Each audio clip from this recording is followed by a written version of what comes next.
Lockdown में वो लोग पिछले कई दिनों से इसी जगह पर खाना बांट रहे थे।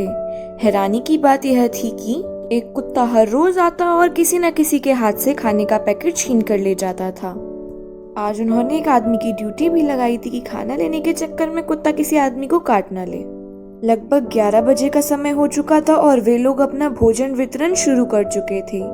तभी देखा कि वह कुत्ता तेजी से आया और एक आदमी के हाथ से खाने को झपट कर ले गया। वह लड़का जिसकी ड्यूटी थी वहां डंडा लेकर उस कुत्ते के पीछे पीछे भागा।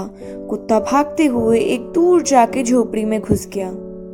वह आदमी भी उसका पीछा करते हुए झोपड़ी तक आया। उस लड़के ने झोपड़ी में देखा कि एक आदमी अंदर लेटा हुआ है। चेहरे पर बड़ी सी दाढ़ी है और उसका एक पैर भी नहीं है। कंधे से कपड़े पहने हुए हैं उसने। भैया, ये तुम्हारा कुत्ता है क्या?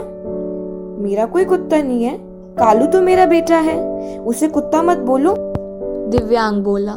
भाई, ये हर रोज खाना छीन कर भागता है, किसी को काट लिया, ऐसे लॉकडाउन में डॉक्टर तक नहीं मिलेगा, इसे बांध के रखा करो। इतने में कुत्ता उठकर बाहर चला गया। गरीब बोला, मैं इसे मना नहीं कर सकूंगा, मेरी भाषा भले ही ना समझता हो, लेकिन वह मेरी भूख समझता है। जब मैं घर छोड़ के आया था तब से इसने मेरा साथ दिया है। मैं यह नहीं कह सकता कि मैंने उसे पाला है या उसने मुझे। यह तो मेरे बेटे से भी बढ़कर है। मैं तो इसी रेड लाइट पर पेन बेचकर अपना गुजारा करता हूँ, पर आजकल सब बंद है। वह लड़का एकदम मौन हो गया, उसे ये संबंध समझ ही नहीं आ रहा था। इतने में उस आदमी ने खाने का पैकेट खोला और आवाज लगाई, कालू, ओ बेटा कालू, आजा खाना खा ले। कुत्ता दौड़ता हुआ आया और उस आदमी का मुंह चाटने लग गया। खाने को उसने सूंघा भी नहीं। उस आदमी ने खाने की थैली खोली और पहले कालू का हिस्सा निकाला, फिर अपने लिए खाना रख लिया।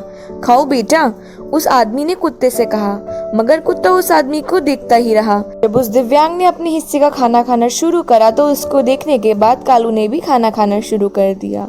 दोनों खाने में व्यस्त हो गए। उस लड़के के हाथों में से डंडा छूटकर नीचे गिर गया। जब तक दोनों खाना खा रहे थे तो वह उन्हें देखता ही रहा। अंत में लड़के ने कहा, भैया जी, आप भले ही गरीब हो, मजबूर हो, मगर आपके जैसा बेटा किसी के पास नहीं होगा। कहते कहते उसने जेब में से कुछ पैसे निकाले और उस दिव्यांग के हाथ में रख दिए। दिव्यांग बोला, रहन दो भाई, किसी और को इनकी ज्यादा जरूरत होगी। मुझे तो मेरा सुपूत कालू ही ला देता है। मेरे बेटे के रहते मुझे भोजन की कोई चिंता नहीं है। वह लड़का हैरान था कि आज के समय में आदमी आदमी से छीनने को आतुर है और यह कुत्ता बिना अपने मालिक के खाए खाना तक नहीं खाता।